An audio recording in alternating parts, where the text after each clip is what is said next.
Hello everyone, welcome back. In this clip, I would like to talk about the important attribute of the fluid cache node, that is the hold. In a very simplest way, I would like to describe that hold is basically an extension to the last frame of the fluid cache node.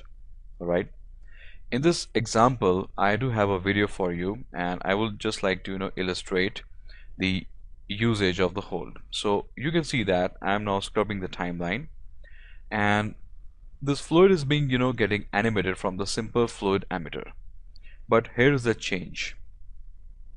Could you just notice that the fluid is allowed to be freezed or hold for some few frames? That's the job of the hold. But in this case, you should also notice one thing, that the time slider is still running. You can see the time slider is still running. We do have an animated camera, but the fluids are totally freezed. This particular thing actually gonna open lots of possibilities in terms of, you can say, aesthetical point of view. Now imagine that instead of the simple wispy smoke, we do have an effect of an explosion, and once it just got explode, we can take a turnaround of this particular simulations, and then can get back to the simulations and let it be simulate. So this is something which is not like that much very technical, but it is really very aesthetical. So it would really gonna help you in creating lots of great effects. So what next we would like to do, we would like to create all those things that we just discussed in the practical way. All right, so let me just gonna close that clip for you. And here inside the Maya, as you can see, I can simply scrub the timeline. This is just because my the fluids are totally cache. And I'm also inside the camera. This is called as a wispy camera 1. So this camera is animated. Now I just want to create the same thing that I showed you a moment ago in that clip. So first of all, we need to understand that how this hold attribute will gonna work for us. Well, now the case is that first of all, we do have a simple simulation of the wispy smoke, and I've created the cache for only 25 frames. Okay, and there's a reason, just why, because I don't want to make that thing a little confusing or complicated. So I just baked out the entire simulations in the scope or in the region of 25 frames. All right, now my situation is that I would like to extend this 25 frames to the 50 frames. Okay, so if I'm gonna enter the values 25, it simply means that from the last frame, which is you can see that it is something written here, the source end, the end of the cache frames is 25. From 25 plus 25 equals to the 50. So that means this hold will going to survive at least for 25 frames. That means total for the 50 frames.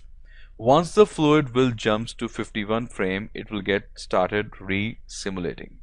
Okay, now I just explain you in a better way.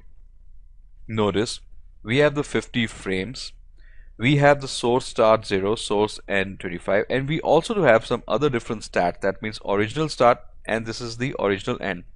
These two values we can tweak, and I'll explain you a little later.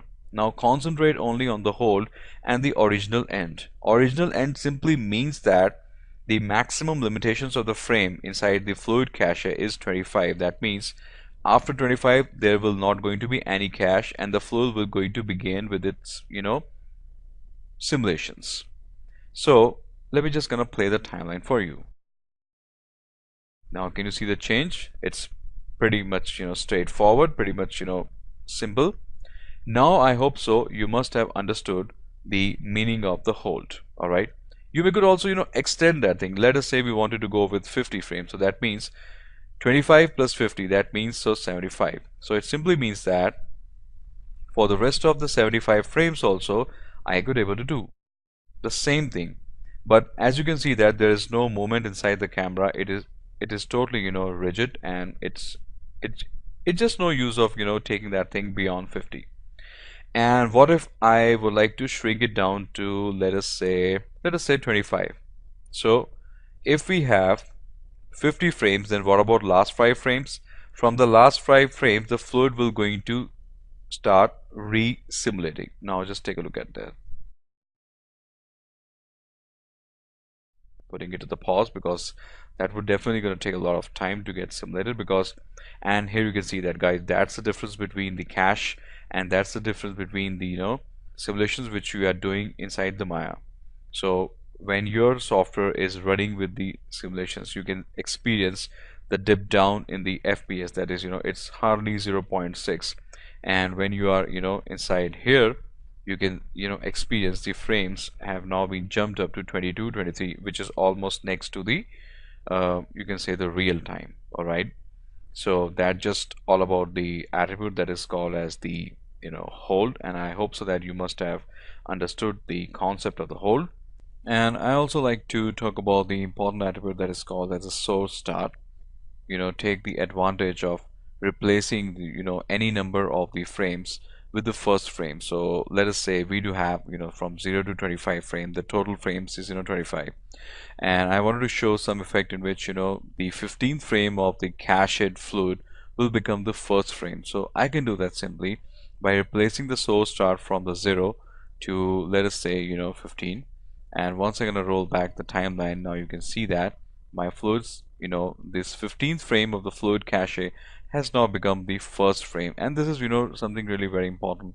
I can give you one another example with that. Suppose there is a burning house and you wanted to cover your shot in such a way that the smoke has been already reached the top part of the building, and the fire is being getting blowing in the lowermost section of the building.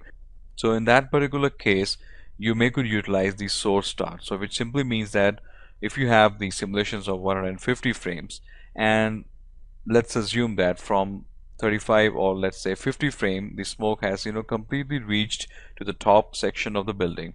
So if you would like to show the simulations, you may could begin the source start with the 35. So it simply means that for the rest of the 125, or may could say 100 frames or 115 frames, you can show the simulations in which the smoke has already reached to the top section of the building. All right, so I hope so that, guys, you must have understood the concept of the source start and the hold. Now we would like to end this clip over here, and we also would like to begin with our next module, that is the rendering. And there I would like to begin with the concept of doing the rendering of the fluids. So let's just get started with that one.